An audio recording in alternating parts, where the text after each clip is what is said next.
तो national Herald मामले में ईडी की चार्जशीट पर कोर्ट ने संज्ञान से मना कर दिया है। इस पूरे मामले में गांधी परिवार घेरे में था, उनको बड़ी राहत बताई जा रही है। ईडी की चार्जशीट पर संज्ञान लेने से कोर्ट का इनकार। लंबे वक्त से ये मामला चला आ रहा है। गांधी परिवार, जिसमें खास तौर पर सोनिया गांधी और राहुल गांधी का नाम शामिल है, अब कोर्ट से इन दोनों को ये बड़ी राहत। कोर्ट ने एफआईआर की कॉपी देने से इनकार कर दिया है और आरोपों की वैधता पर कोई फैसला नहीं लिया जाएगा।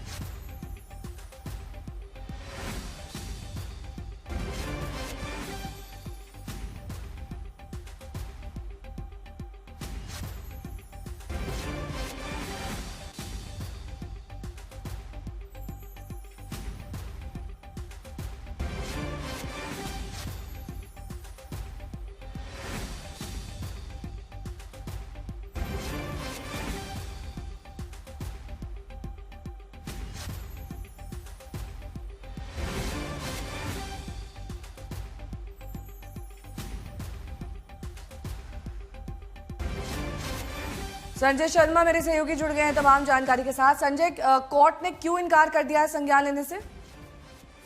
कोर्ट ने संज्ञान लेने से ये कहते हुए इनकार कर दिया है कि सभी आरोपियों को एफआईआर की कॉपी नहीं दी जाएगी और ऐसे में एफआईआर की कॉपी देने की जो मांग वाली याचिका थी वो खारिज करते हुए कोर्ट ने कहा है कि चाहे तो ईडी इस मामले में जांच जारी रख सकती है और उन्होंने ये कहा है कि फिलहाल अदालत को नहीं लगता कि ईडी की चार्जशीट पर इस चरण पर संज्ञान लेना चाहिए।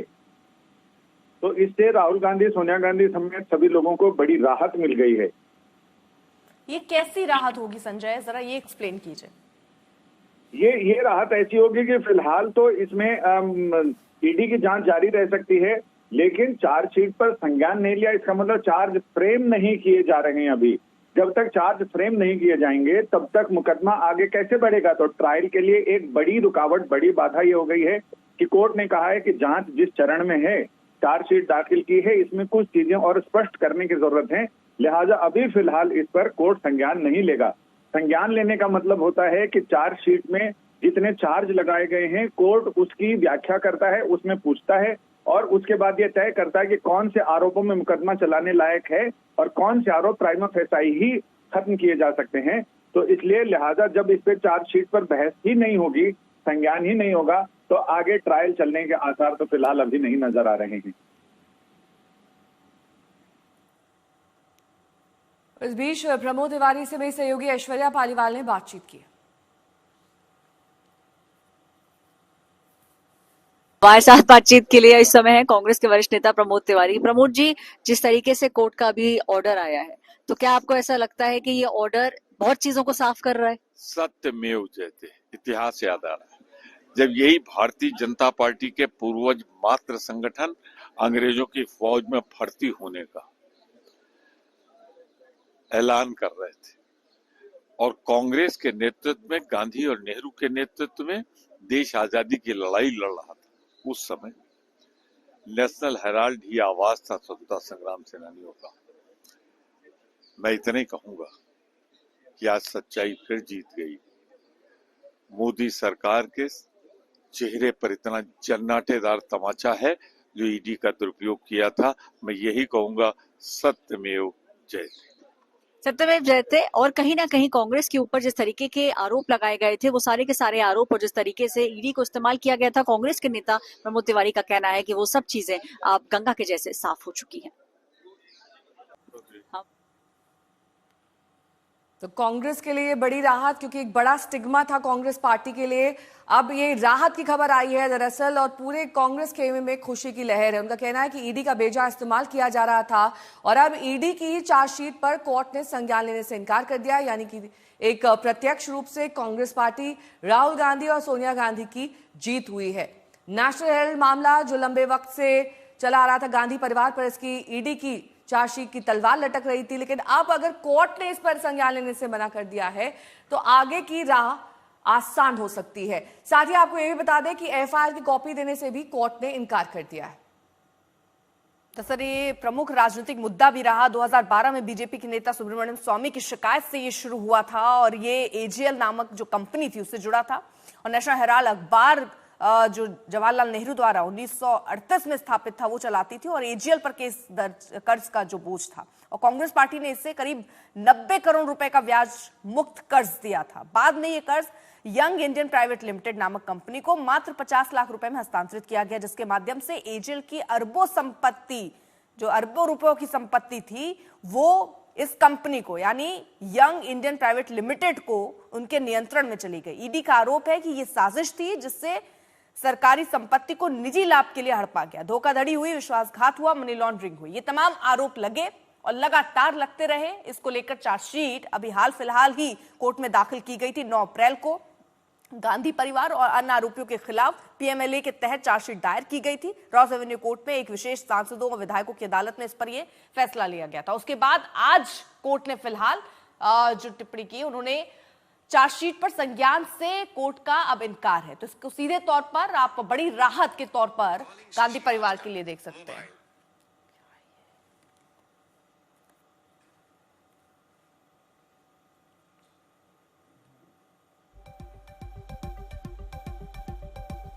मुनीश पाल ने मेरे सहयोगी जुड़ गए हैं तमाम जानकारी के साथ। मुनीश, लंबे वक्त से ये मामला एक स्टिग्मा की तरह था गांधी परिवार के लिए, अब पूरी तरह से राहत इसे माने या फिर आगे भी इसमें कोई कार्रवाई के आसार हैं गांधी परिवार पर? नेहा, पूरी तरह से राहत तो नहीं मान सकते हैं। जरूर इस बात को मानना पड़ेगा कि फौरी तौर पे गांधी परिवार को राहत मिली है, लेकिन अगर पूरे मामले की बात करें तो ईडी का साफ तौर पे कहना है कि कोर्ट ने जो भी ऑर्डर दिया हुआ है वो तकनीकी ग्राउंड पे है, यानी कि एक प्राइवेट कंप्लेंट के बेसिस पे ईडी ने जो इन्वेस्टिगेशन किया था उस पर कोर्ट ने टिप्पणी की हुई है। लेकिन ईडी के इन्वेस्टिगेशन पर, केस के मेरिट पर कोर्ट ने कोई भी टिप्पणी नहीं की हुई है। ईडी सूत्रों का कहना है, और आज तक ने ईडी के जो टॉप अधिकारी हैं उनसे बातचीत की है, और उनका साफ तौर पे ये कहना है कि चूंकि अब इस मामले में दिल्ली पुलिस की एफआईआर है, इस मामले में जांच ईडी ने ऑलरेडी की हुई है, तो अब कुल मिलाकर ईडी को दोबारा चार्जशीट फाइल करना पड़ेगा। कब फाइल होगा उसके लिए भी ईडी सूत्रों का ये कहना है कि जैसे ही दिल्ली पुलिस इस मामले में चार्जशीट फाइल इसमें कितना वक्त लिया गया था ईडी की तरफ से इस चार्जशीट को फाइल करने में, जो पहले वाली चार्जशीट जिसको आज कोर्ट ने संज्ञान लेने से इनकार कर दिया? इसका मतलब क्या सीधे तौर पर ये देखें कि अभी आप केस ही नहीं फ्रेम कर पा रहे, मतलब आपके पास इतने सॉलिड सबूत ही नहीं है क्या? इसको इस तरीके से समझा जा सकता है? अर्पिता, सबूतों को लेकर कोर्ट ने कोई टिप्पणी नहीं की है। ईडी का कहना है कि उनके पास में सबूत पुख्ता है और बहुत साफ तौर पे ये मनी लॉन्ड्रिंग का मामला दिखता है। कॉग्निजेंस आरोप पत्र पर न होना सिर्फ इस बात को दर्शाता है कि तकनीकी ग्राउंड, चूंकि ईडी ने जो ये एफआईआर दर्ज की थी अपनी, वो एक प्राइवेट कंप्लेंट के बेसिस पे था। अगर वही कंप्लेंट कोई सरकारी आदमी करता तब इस मामले में कोई दिक्कत नहीं होती, ईडी का ये कहना है। दूसरा, इस मामले में उस वक्त कोई एफआईआर नहीं थी, लेकिन अब इसी मामले में दिल्ली पुलिस ने एफआईआर दर्ज की हुई है। तो ईडी का ये कहना है कि जैसे ही दिल्ली पुलिस इस मामले में अपना आरोप पत्र यानी कि चार्जशीट दाखिल करेगी, उसके बाद एक बार फिर से ईडी इस मामले में चार्जशीट दाखिल करेगी। हो सकता है कि इसमें थोड़ा लंबा वक्त लगे, 6 महीने 1 साल का वक्त लग जाए, लेकिन ईडी दोबारा चार्जशीट दाखिल करेगी, ये हम आज तक पर बता सकते हैं अपने दर्शकों को, क्योंकि ईडी के ठीक है। तो फौरी तौर पर राहत माने से गांधी परिवार के लिए, क्योंकि तकनीकी आधार पर कोर्ट ने चार्जशीट पर संज्ञान लेने से मना किया है। इसके बाद ईडी और चार्जशीट दाखिल कर सकती है, यानी कि मामला पूरी तरह से थमा नहीं है, आगे भी जांच जारी रहेगी। ईडी सूत्रों के हवाले से खबर है कि तकनीकी आधार पर कोर्ट ने संज्ञान नहीं लिया है, यानी कि पूरी तरीके से जो चार्जशीट थी उससे संतुष्ट नहीं थी कोर्ट, और यही वजह है कि इस चार्जशीट पर कोर्ट ने संज्ञान लेने से इनकार कर दिया। कोर्ट ने केस की मेरिट पर भी सवाल खड़े किए हैं। ये बड़ा फैसला कोर्ट की तरफ से तकनीकी आधार पर, और यही वो आधार है जिसे कोर्ट ने वजह माना है संज्ञान न लेने के लिए। आगे भी जांच जारी रहेगी, ईडी अन्य चार्जशीट भी दाखिल कर सकती है, नया आरोप पत्र दाखिल किया जाएगा। मुनीश, ये तकनीकी आधार पर जो कहा जा रहा है ईडी की तरफ से कि कोर्ट ने तकनीकी आधार पर संज्ञान नहीं लिया, ये क्या है तकनीकी आधार, और क्या इसके बारे में मतलब पहले से आइडिया? क्योंकि आप चार्जशीट, ऐसा तो है नहीं कि पहली बार आप कोई चार्जशीट सामने रख रहे हो कोर्ट के। जी बिल्कुल, देखिए ईडी जो है, तकनीकी आधार इसमें सिर्फ एक ही है कि ईडी ने जिस बिना पर इस केस में जांच की शुरुआत की थी वो दरअसल एक प्राइवेट व्यक्ति यानी कि सुब्रमण्यम स्वामी ने कोर्ट में अर्जी दाखिल की थी, और उसी के आधार पर ईडी ने केस में जांच शुरू की थी। जो नियम है उसके मुताबिक 2 कंडीशन में ईडी जांच शुरू कर सकती है। या तो इस मामले में पहले किसी एजेंसी ने एफआईआर की हो, दूसरा होता है अगर किसी सरकारी व्यक्ति में ने, यानी कि एक गवर्नमेंट सर्वेंट अगर है, अगर वो इस मामले में शिकायत करता है तब ईडी जांच शुरू कर सकती थी। लेकिन ईडी ने इसमें लीगल ओपिनियन लिया और उसके बाद उन्होंने इस मामले में जांच शुरू कर आरोप पत्र दाखिल किया।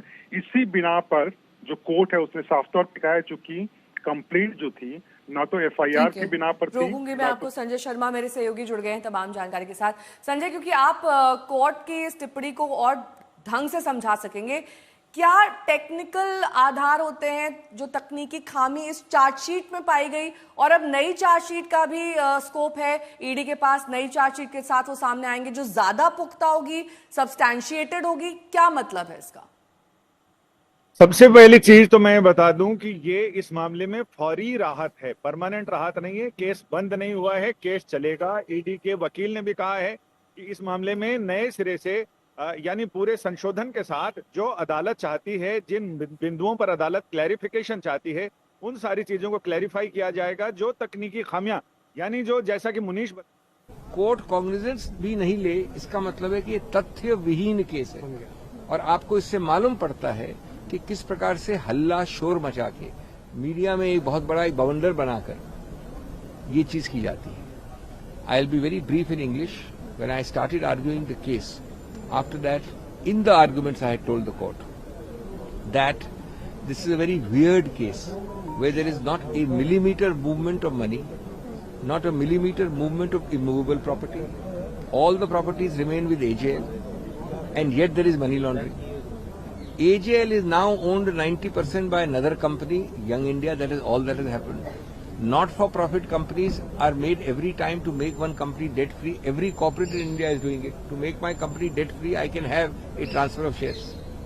But Young Indian Company is a very remarkable company. It's a not-for-profit company where all the directors, Kharge ji, Sonia ji, late Motilal Vora ji, etc., etc., not one of them